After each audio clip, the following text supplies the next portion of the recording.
जय हिंद दोस्तों, आप सभी का स्वागत है मेरे चैनल SVS जीके हब पर। तो आज के वीडियो में हम लोग कुछ टॉप 45 साइंस और जीके के मोस्ट इम्पॉर्टेंट क्वेश्चन इस वीडियो में पढ़ेंगे। तो चलिए शुरू करते हैं आज का पहला प्रश्न है, मानव शरीर की प्रमुख ग्रंथि कौन सी है? तो इसका राइट आंसर ऑप्शन बी हो जाएगा। सबसे प्रमुख ग्रंथि पिट्यूटरी ग्रंथि है, जिसे मास्टर ग्लैंड के नाम से भी जाना जाता है। और वही सबसे छोटी ग्रंथि जो है वो पीनियल ग्लैंड है। सबसे छोटी पूछा जाएगा तो इसका राइट आंसर ऑप्शन डी हो जाएगा, पीनियल। अगला प्रश्न है, मानव मूत्र में उत्सर्जित होता है। इसका करेक्ट आंसर हो जाएगा option C. Option B correct हो जाएगा। विटामिन सी जो है वो मानव मूत्र में उत्सर्जित होता है, क्योंकि विटामिन सी जो होते हैं वो जल में घुलनशील होते हैं। ये हमारे शरीर में जमा होकर नहीं रख सकते हैं, इसलिए ये यूरिन के थ्रू हमारे बॉडी से बाहर निकल जाता है। अगला प्रश्न है, कपड़ा सुखाने वाली मशीन किस सिद्धांत पर कार्य करती है? तो इसका राइट आंसर हो जाएगा अपकेंद्रीय बल। ऑप्शन बी करेक्ट हो जाएगा। अगला प्रश्न है, ताजमहल किस नदी के किनारे स्थित है? तो ताजमहल जो आगरा में है और यमुना नदी के किनारे स्थित है। इसका राइट आंसर हो जाएगा ऑप्शन बी। नेक्स्ट क्वेश्चन देखते हैं, भारत में पहली रेल कब चली? तो भारत में पहली रेल जो है वो 1853 ईस्वी में चली थी। मुंबई से ठाणे के बीच में ये ट्रेन को पहली बार चलाई गई थी। कौन सी सब्जी में सबसे ज्यादा कैल्शियम होता है? इसका राइट आंसर हो जाएगा ऑप्शन सी, पालक। पालक में सबसे ज्यादा कैल्शियम होता है।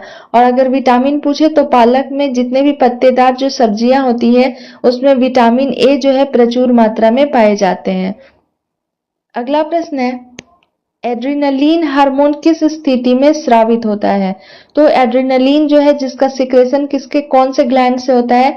तो एड्रिनल ग्लैंड से होता है। और जब भी तनाव या डर के समय होता है तो ये एड्रिनलीन हार्मोन स्रावित होते हैं। इसका राइट आंसर सी हो जाएगा।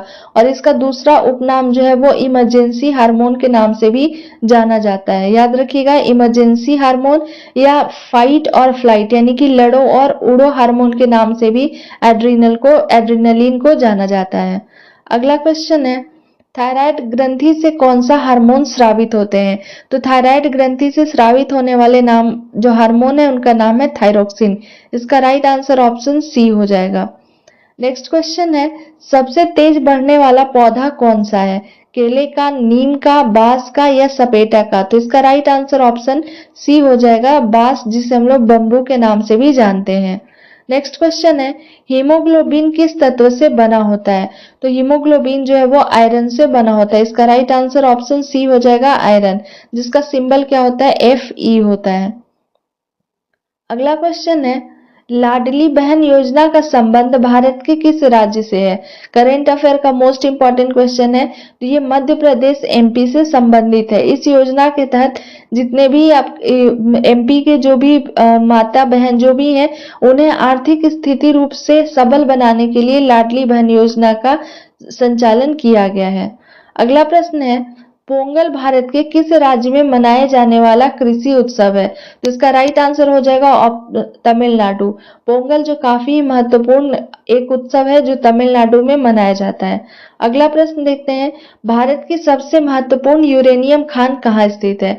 तो यूरेनियम की खान जो है वो जादूगोड़ा में स्थित है, जो कहाँ है? झारखंड राज्य में स्थित है। राज्य का भी नाम याद रखिएगा क्योंकि एग्जाम में कई बार पूछे जाते हैं। तो ये झारखंड राज्य में स्थित है, जादूगोड़ा जगह का नाम है।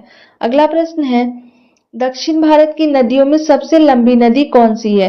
गोदावरी, कृष्णा, कावेरी या नर्मदा? इसका राइट आंसर ऑप्शन ए हो जाएगा, गोदावरी नदी जो है वो सबसे लंबी नदी है। अगला प्रश्न है, स्वर्ण मंदिर कहाँ स्थित है?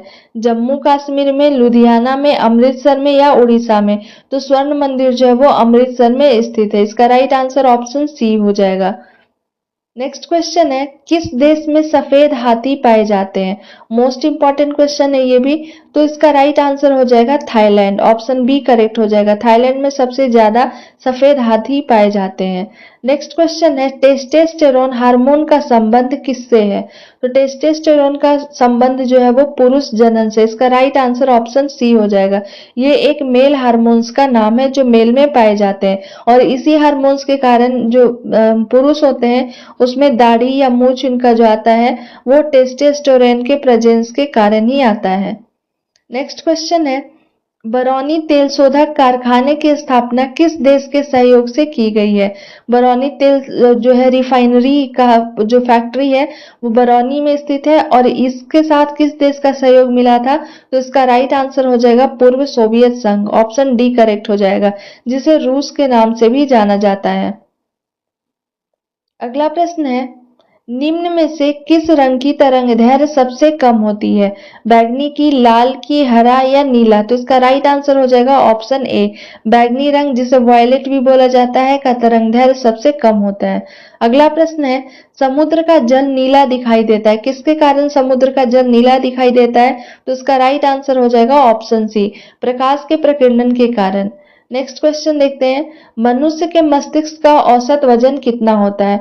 तो मनुष्य के मस्तिष्क का जो औसत वजन होता है वो 1350 से 1400 ग्राम तक होता है। इसका राइट आंसर ऑप्शन सी हो जाएगा। नेक्स्ट क्वेश्चन देखते हैं, अदरक व आलू के खाने योग्य भाग क्या है?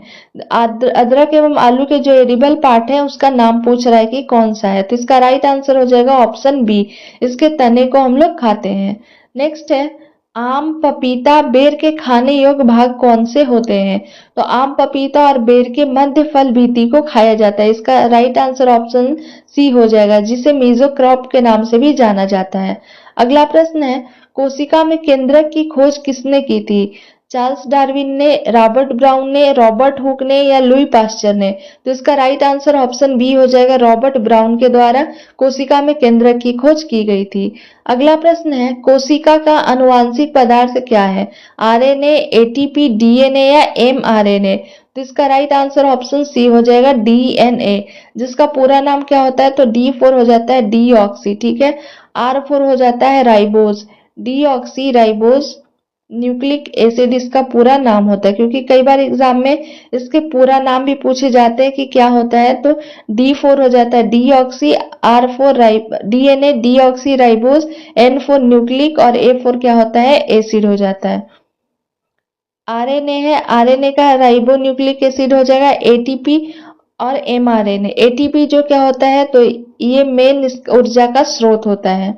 अगला प्रश्न है, किरचॉफ के नियम से क्या निष्कर्ष निकलता है? मोस्ट इंपॉर्टेंट क्वेश्चन है ये भी। तो किरचॉफ लॉ जो है वो कहता है कि जो अच्छे उत्सर्जक होते हैं वो अच्छे अवशोषक भी होते हैं। इसका राइट आंसर ऑप्शन बी हो जाएगा। अगला प्रश्न है, मेढक के हृदय में कक्ष होते हैं, 2, 3, 4 या 1? तो इसका राइट आंसर ऑप्शन बी हो जाएगा, मेढक के हृदय में 3 कक्ष होते हैं। अगला प्रश्न है, डॉक्टर कान व गले की जांच के लिए किस प्रकार के दर्पण का उपयोग करते हैं? तो डॉक्टर कान व गला का जांच करने के लिए अवतल दर्पण, कनकेव मिरर का प्रयोग करते हैं। इसका राइट आंसर ऑप्शन सी हो जाएगा। अगला प्रश्न है, घरों में पंखा, बल्ब आदि किस क्रम में जोड़े जाते हैं? तो जो भी घर में हमारे वायर लगाए जाते हैं वो समांतर क्रम में लगाए जाते हैं। इसका राइट आंसर ऑप्शन सी हो जाएगा। और समांतर क्रम में इसलिए लगाए जाते हैं ताकि कभी भी वोल्टेज जो है अप या डाउन होता है तो किसी भी एक पर ज्यादा प्रेशर ना आए, सारे में इक्वल हीट का ट्रांसफर हो, इस कारण से इसे समांतर क्रम में लगाया जाता है। अगर समांतर क्रम में ना लगाया जाए तो जैसी वोल्टेज ज्यादा होगा तो कोई ना कोई हमारे वायर है या जो भी घर में मशीन है उसे फ्यूज होने की संभावना रहेगी। अगला प्रश्न है, चंपारण सत्याग्रह के दौरान महात्मा गांधी के साथ कौन शामिल थे? ये चंपारण सत्याग्रह जो है वो बिहार में हुआ था और उस समय महात्मा गांधी के साथ थे राजेंद्र प्रसाद एवं अनुग्रह नारायण सिंह। इसका राइट आंसर ऑप्शन सी हो जाएगा। अगला प्रश्न है, भारतीय संविधान के अनुच्छेद 17 का संबंध किससे है? तो अनुच्छेद 17 का संबंध जो है वो अस्पृश्यता, जिसे अनटचेबिलिटी भी बोला जाता है, को समाप्त करता है और किसी भी रूप में इसके अभ्यास को प्रतिबंधित करता है। यानी कि जो छुआछूत अस्पृश्यता था उसे ये खत्म करने के लिए अनुच्छेद 17 को बनाया गया है। अगला प्रश्न है, आरबीसी का जीवन काल होता है, जो आपके आरबीसी होते हैं और डब्ल्यूबीसी दो हमारे ब्लड में पाए जाते हैं, तो आरबीसी का जो जीवन काल होता है वो 120 दिन होता है। इसका राइट आंसर ऑप्शन बी हो जाएगा। वही अगर डब्ल्यूबीसी का पूछा जाएगा तो डब्ल्यूबीसी का 2 से 4 दिन तक होता है और डब्ल्यूबीसी को हमारे बॉडी का सोल्जर के नाम से भी जाना जाता है। अगला प्रश्न है, लिटमस पेपर नीला से लाल हो जाए तो यह किसका संकेत है? लिटमस पेपर जब नीला से लाल होता है तो ये अम्लीय विलयन का आपका संकेत है। इसका राइट आंसर ऑप्शन बी हो जाएगा। नेक्स्ट क्वेश्चन देखते हैं, निम्नलिखित में से कौन कीटभक्षी पौधा है? कीटभक्षी का मतलब क्या हुआ कि जो अपने फूड के रूप में किसको लेते हैं? इंसेक्ट्स को खाते हैं, कीड़े मकोड़े को खाते हैं। तो ये इसका आपका ऑप्शन में दिया गया गुलाब, मटर, घटपर्णी या अमरबेल। तो इसका राइट आंसर हो जाएगा ऑप्शन सी, घटपर्णी। जिसे क्या बोला जाता है? तो उसे इंग्लिश में बोला जाता है पीचर प्लांट। ये पीचर प्लांट जो होते हैं वो फूड के रूप में इंसेक्ट्स को खाते हैं। अगला प्रश्न है, लोदी वंश किसके द्वारा स्थापित किया गया था? खिज्र खान, सिकंदर लोदी, बहलोल लोदी या इब्राहिम लोदी। तो इसका राइट आंसर ऑप्शन सी हो जाएगा, बहलोल लोदी के द्वारा लोदी वंश का स्थापना किया गया था। अगला प्रश्न है, द्रव्यमान के आधार पर अमोनिया में नाइट्रोजन और हाइड्रोजन का स्थिर अनुपात क्या होगा? तो देखिए किसमें कह रहा है अमोनिया। तो सबसे पहले हम लोग जानेंगे कि अमोनिया का फॉर्मूला क्या होता है। तो अमोनिया का फॉर्मूला होता है NH3। अब इसमें क्या पूछ रहा है? तो स्थिर अनुपात पूछ रहा है। तो नाइट्रोजन जो है वो कितना है? 1 मोल है। नाइट्रोजन का एटॉमिक वेट जो होता है वो कितना होता है? 14 होता है। और हाइड्रोजन का एटॉमिक वेट क्या होता है? 1 होता है। क्योंकि इसमें 3 हाइड्रोजन के मोल हैं तो क्या हो जाएगा? 1 × 3 हो जाएगा। तो 1 × 3 करने पे कितना आएगा? 3 आएगा।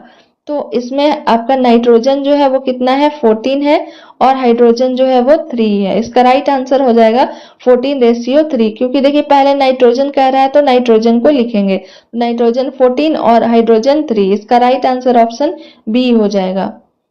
अगर मान लेते हैं हाइड्रोजन पहले लिखता है तो पहले हम लोग हाइड्रोजन को लिखते हैं, तो ये सीधे अपोजिट हो जाता है, 3:14 हो जाता। अगला प्रश्न है, डीएनए में 4 नाइट्रोजन बेस होते हैं, उनमें से कौन सा नहीं होता है? एडेनिन, गुआनिन, यूरेसिल या थाइमिन। तो इसका राइट आंसर हो जाएगा यूरेसिल। यूरेसिल नहीं पाए जाते हैं। अगला प्रश्न है, सौर मंडल के किन 2 ग्रह जिनके पास उपग्रह नहीं है? तो इसका राइट आंसर ऑप्शन बी हो जाएगा, बुध और शुक्र। इसके अपने उपग्रह नहीं है। अगला प्रश्न है, नीला थोथा कहलाता है। तो कॉपर सल्फेट जो होते हैं उसे नीला थोथा के नाम से भी जाना जाता है। इसका राइट आंसर ऑप्शन ए हो जाएगा।